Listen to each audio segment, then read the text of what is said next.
Hello. This is a 1979 35 horsepower outboard. Kind of. After looking it over, the hood says 25. But the fact that it doesn't have a split gear case and it's from the late 70s, that's a 35 horsepower gear case, but with a 25 hood, so I checked it out. It's a 35 horsepower body mounted to a 25 horsepower power head. So we have a 25-35 horsepower engine here. The guy dropped this off over the weekend. Said he looks like it should run, but it doesn't, and he wants me to figure out why. At a glance, I was like, well, it doesn't look too rusty, so I think it'll come apart okay, and then I can check it out from there. And I told him I would check it out on Monday morning after I finished my other boat customer and then get to this. And then on Sunday, he's like, hey, what's going on? Is it good? Is it ready? What? I was like, well, I haven't even touched it, brother. But I decided to give it the once over. Check the compression. We're at 100 PSI. So compression is fine on the motor. Pulled the spark plugs. Very old, but they look fine. We have some custom wiring splices here on the coils. The stop switch is cut off and then cut off in the front. We have standard wrong size fuel lines on the fuel system, just various tape and whatnot everywhere. We have a broken starter handle, and the starter, it works, but it's really not usable. Like, it takes its sweet time going back in. We are missing some hardware, and this box is kind of loose, so we're missing another screw in the front. And the bigger concern is the missing choke knob and parts. And that's kind of where we are. The other side is missing its fuel connector, which is pretty common. A lot of people don't understand that, you know, it needs a fuel fitting. So when they have a motor and they have a boat, and they got a hose coming off their gas tank, but they can't figure out how to plug it in, they cut it off, put on some hose, and eliminate the fuel fitting. And that's not ideal. If I fix this motor, I'm going to put on a fuel fitting and give them one and let them figure out how to hook that up. But if you notice, we have no tiller handle, which means it is a remote electric start motor.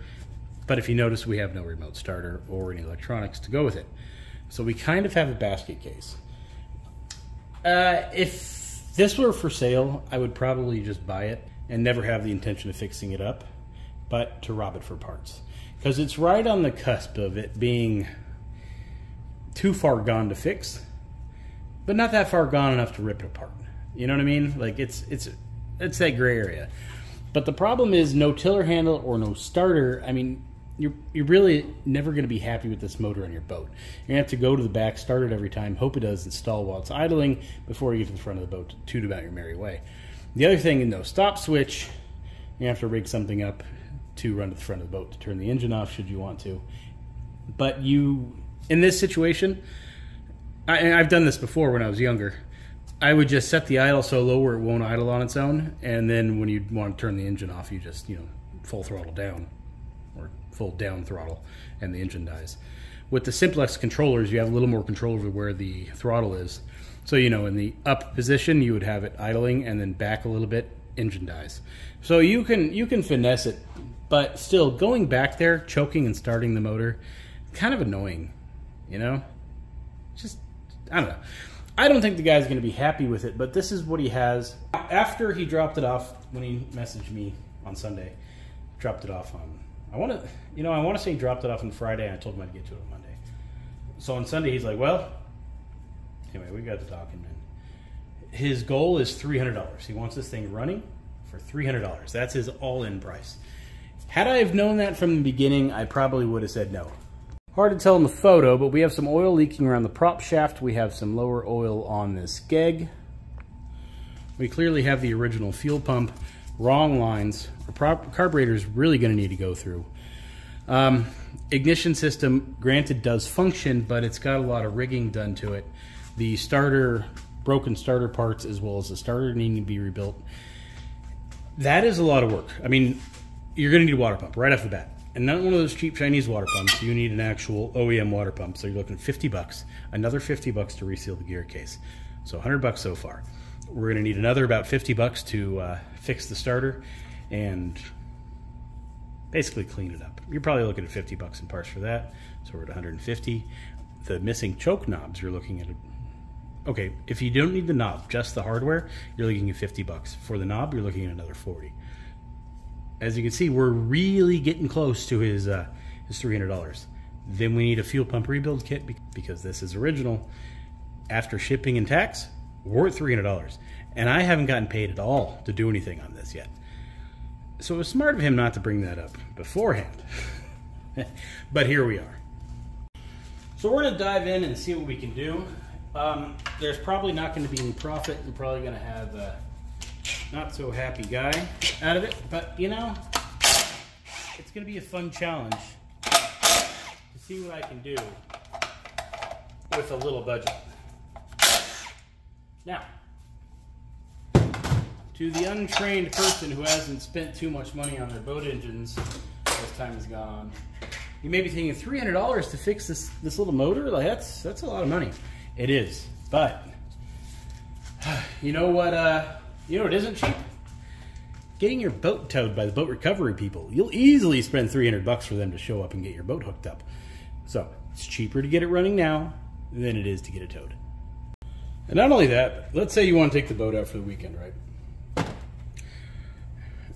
From what I've seen, both myself and others, in the mornings, the head of the household, if you will go and start prepping the boat, checking the tire pressure, making sure lights are hooked up, finding the right size ball for the trailer, finding the trailer hitch, swapping out the ball, fixing the tail lights, getting the batteries charged, getting the life jackets, getting the kids' life jackets, getting the throwable, making sure the fire extinguisher is inside of there, getting gas, mixing it, getting towels. It's just so much work to take the boat out for the day, right?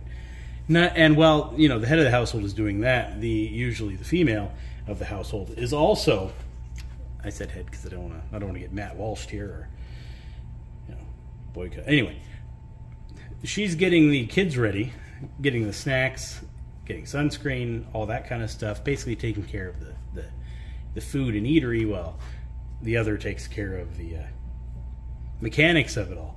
So you've got hours in the prep time in the morning to take the boat out. And then your motor dies on you? Oh, just a horrible day. Anyway, so I'm rebuilding the starter within our budget constraints, which basically means we put some oil on it to rejuvenate the grease so the spring isn't sticky, and our starter kind of works good enough again. When this stuff wears down, we'll be back into sticky territory, but it will work for now. Looks good. Now, if this was a better paying job, this would get taken apart, cleaned, rebuilt, and all of this would get fixed and or changed so the starter doesn't get hung up every time you take on and off the hood, or the spring doesn't wind up sideways inside the hood and get the starter rope bound up. But this is what we got. So starter's fixed. Now we got to get the carburetor off. Luckily, there's not too much holding it on right now.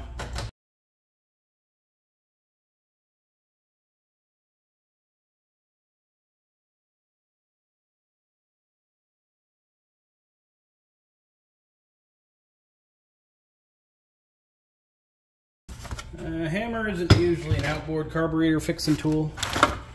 Didn't I clean this before I started? What is going on here?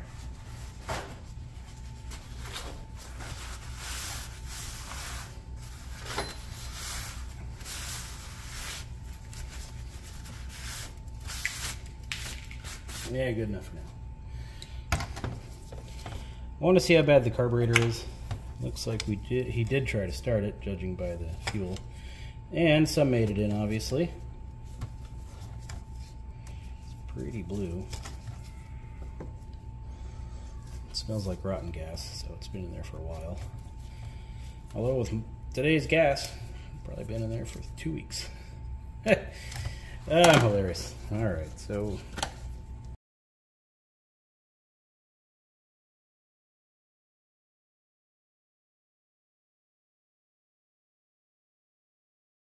Well, good news is I don't think we need a carburetor rebuild kit because it was already done. Bad news is we are going to be cleaning it. And I don't believe that to be a factory float, judging by the color and condition of the float bowl gasket. But that'll work. Let's pop this needle out.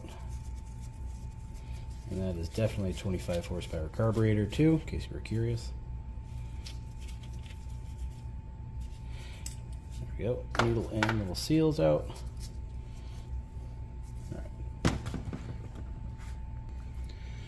Alright. Okay, let's put the carburetor into the auto carb cleaning bowl. All of the screws, needle, knob, go like that.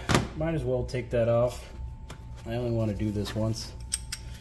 So I'm going to pull the jet out, make sure it's okay, and replace that gasket. You know, that jet does look pretty bad.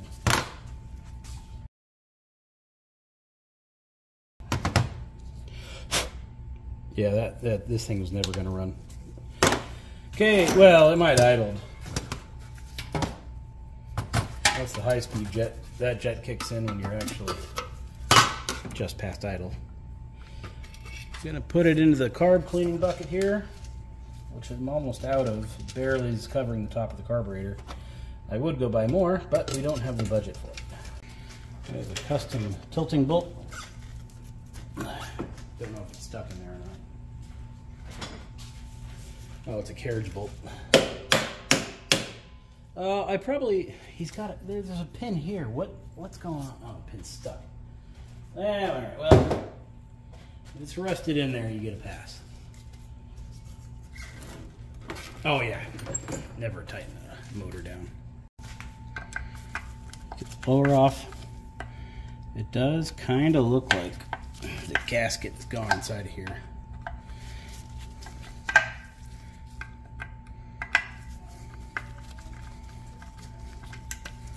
Gasket's okay. It's going to get greased and get put back on. Or maybe some gasket sealing compound. I don't know.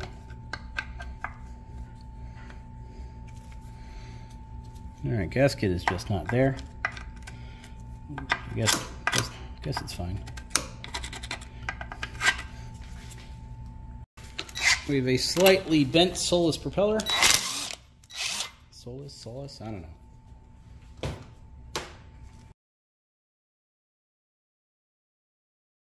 Spinning this feels extremely tight.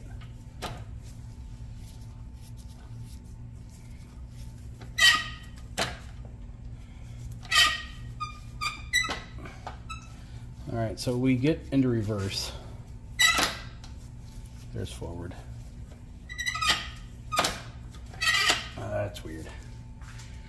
Anyway, pop these bolts off, take off the shift rod screws, and take the lower off. Alright, looks like we're having our first problem. This is one of the standard mystery grade bolts you see at Home Depot. It's not a stainless bolt, and it's been painted white to make it look halfway decent. I think this is going to break, but we'll see. Let's just take it back and forth for a while.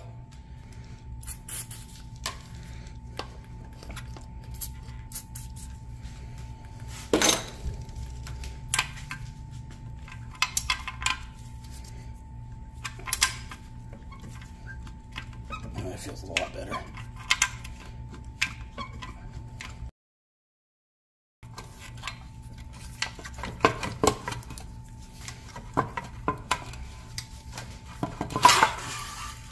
Well, as you can see, it came off. That shouldn't have been a bolt, it should have been a stud. And you can see where they just drilled it off, or drilled it out, and then put a, just tap something there to make whatever bolt size that is fit. It works. Replacing that, well, it's really not that bad or expensive, but I understand the average people that work on these may not know how to look up part numbers, or may not care to get them back to how they should be. More get something that works, you know. Pull the bottom, oil is clear.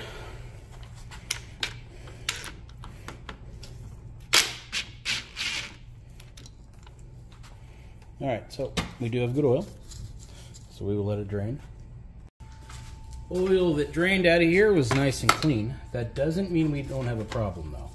Either that means the oil was changed and or drained before this guy bought it, or the leak has developed after this thing was last in the water. So we don't know if it's leaking. I want to say it is, right around that prop shaft seal. But that could just be unburnt oil that's collected, so you don't actually know until you get some pressure into it.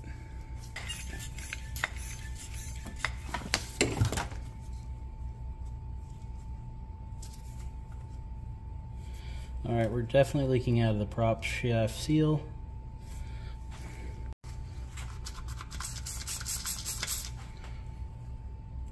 So we definitely got a leak there. It's leaking out of my air fitting. No leak out of that. And let's spray some down.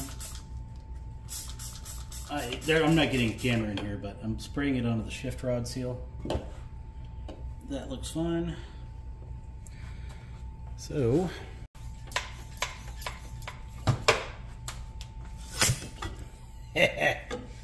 that's hilarious. I wasn't expecting that. I don't know why I wasn't. Put about 10 psi in there and hold it down. All right. Well.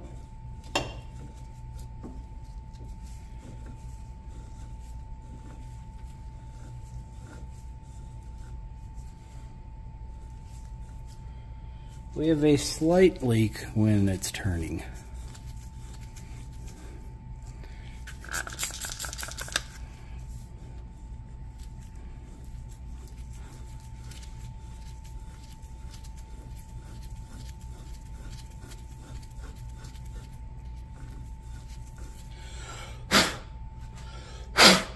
Not bad though. Re-grease the lip and that would probably be fine. Alright, carburetor has been cleaned, rinsed, dried, and somewhat reassembled. Finishing it up right now. The jet was pretty bad, but I got it all cleaned up. So I'm about ready to put it back on. And do some things. I don't know where I'm going with this right now. So far, I don't think he should fix this motor. But we'll see. What am I doing? 1.5 inch. All right, good enough. Let's put this thing back on. Fuel line, forgot about that. So, due to budgetary constraints and the fact that I don't think he's going to like this motor, I'm going with my mil-spec fuel line. I had a video once where I used this, but I didn't mention what it was or where I got it, just that it was fuel line. Then used it for a while, and then I made a video saying mil-spec fuel line sucks. It works fine. The problem is where it stretches over the barb. When it sits out in the heat for a little while, or the cold for a little while, basically it seems like a temperature difference. It'll crack. The rest of the fuel line is intact, nice, soft, pliable, but it can't be stretched like that without it falling apart. Works for a little while, not for very long. I don't plan on charging for this repair, in case you're curious, because I just don't think it's worth it. I don't think he should fix this motor, is kind of what I'm trying to say. But I do want to know if it runs, and that is kind of what he was after too, so we might as well do what we can, you know? Alright, fuel line is trimmed. I need to get it under this oil line. I wasn't going to do that with the whole roll. The throttle is sticking a little bit, so let's go ahead and remedy that.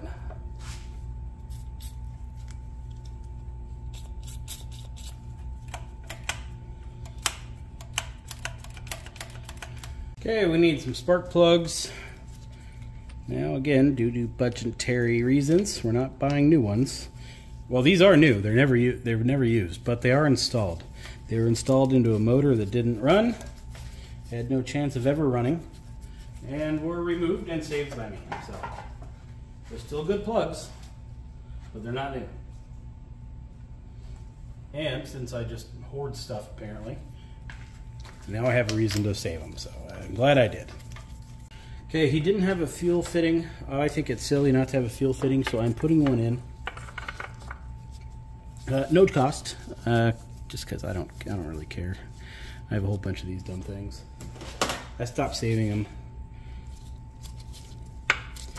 Oh, I say that, but then I'm now also reminded that my one of my pontoon boat was all clogged up and I couldn't find a replacement. So I guess I save them for small motors. I have too many, none for the bigger ones.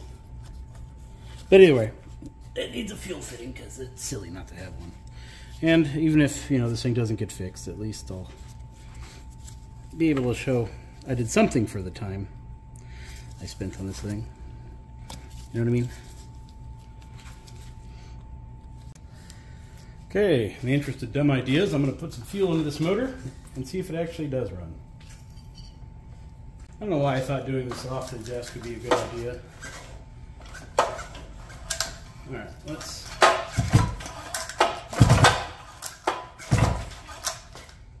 not fun. Well, we got fuel flowing.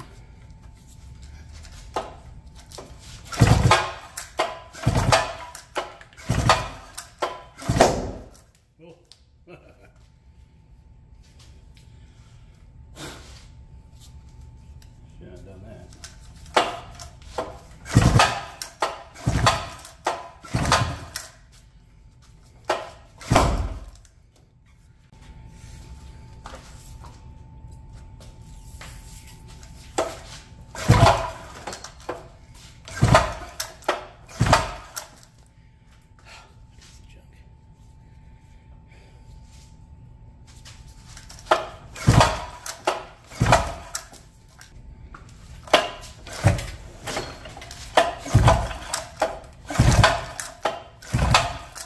Starter's going a little better now, so the cylinders are probably getting gassed or oiled.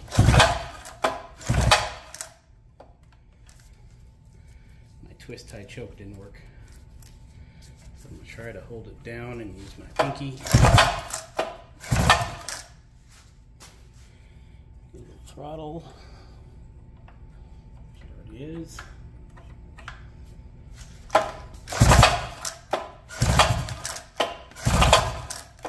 Nice now.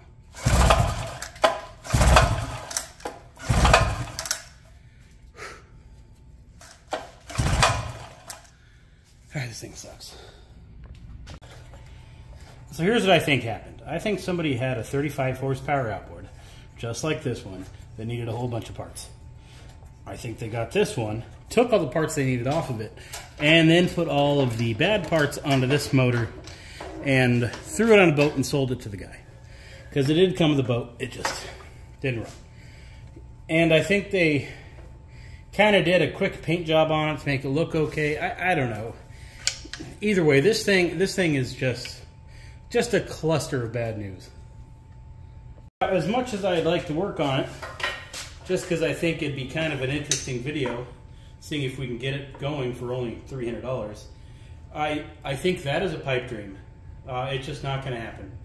And anything I did to it to make that happen would just be a waste of time and effort, and kind of immoral, because it's not an ideal way to fix a motor.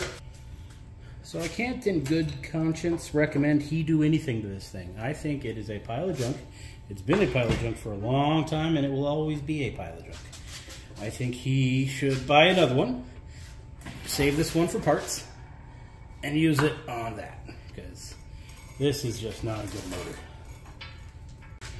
Now, you may think to yourself, well, Brandon, tell him to give him $100 for it. Use it for parts. Yeah, I don't think it's worth $100 in parts, because what on here is good? The lower, after it's rebuilt, resealed, and inspected, that's about it. Carburetor is missing parts. All rubber mounts are bad. Broken transom clamps. The reverse system, it works now, the reverse lock, because I fixed it, but it doesn't work. It's got a seize pin. Well, okay. I fixed the reverse lock, so the reverse lock does work. It actually does reverse, tilt, and function again, but it still has a seize tilt pin. So, I mean, what good is that? You know? The ignition system, it's all cut up and junk. No electric start, so that's useless. It's got an old cut-up power pack. I mean, even the propeller is bent. Like, there's nothing on this thing that I could see worth being $100. Everything needs something. Like the starter. You know, what if you need a starter? Well, don't need that starter. The entire front of it fell apart, and it needs to get taken apart and cleaned. I don't see any value here. I really don't. And there's also the moral problem with that is you really don't want to get into it. Because, you know, the customer may think like, oh, this guy just wants to buy my motor, tell me it's junk, and then keep it for himself. To avoid that, don't even offer. Say, this thing's a pile of junk, come get it. You know, that's the best way for everybody. Nice, good, even, fair. So I'm getting this thing ready to load up, right? You know what I just noticed? I got the hood delivered with the motor, but it was already off because he took it off to pick it up. So I get the hood, I go to put it on. Like, wait a minute. Where's the pull starter hole? Well, he came and left. Best customer I've had yet. You know, he came, he looked at it, and he said, you know, I don't want this thing. Here's $40 for your trouble. Do you want the motor? It's like, yeah, okay. And he said, when I get another one, I'll bring it by. So that's where we are. We're not getting riverfront yet, but we're getting there.